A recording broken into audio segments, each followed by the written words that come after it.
തിരുവനന്തപുരം പട്ടം Saint Mary's കത്തീഡ്രലിൽ നടന്ന ശുശ്രൂഷകൾക്ക് ബസേലിയോസ് ക്ലിമിസ് കത്തോലിക്ക ബാവ കാർമ്മികത്വം വഹിച്ചു.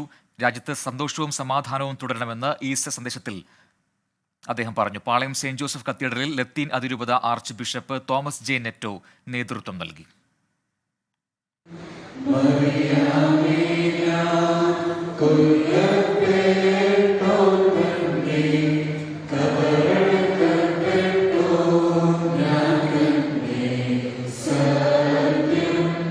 തിരുവനന്തപുരം പട്ടം സെന്റ് മേരീസ് കത്തീഡ്രലിൽ നടന്ന ഉയർപ്പ് ശുശ്രൂഷകൾക്ക് ബസേലിയോസ് ക്ലിമിസ് കാത്തോലിക്ക ബാവ കാർമ്മികത്വം നൽകി. രാജ്യത്ത് തുടർന്നുവരുന്ന സന്തോഷവും സമാധാനവും ഇനിയും തുടരണമെന്ന ഈസ്റ്റർ ദിന സന്ദേശത്തിൽ ബസേലിയോസ് ക്ലിമിസ് ബാവ പറഞ്ഞു.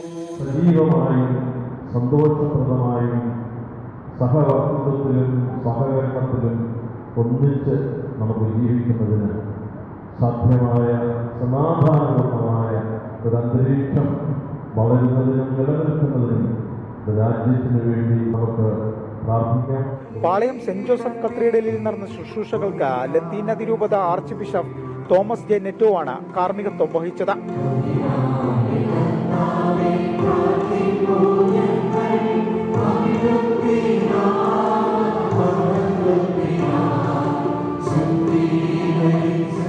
തലസ്ഥാനത്തെ വിവിധ ദേവാലയങ്ങളിൽ നടന്ന ശുശ്രൂഷയിൽ നൂറുകണക്കിന് വിശ്വാസികൾ പങ്കെടുത്തു. 24 തിരുവനന്തപുരം.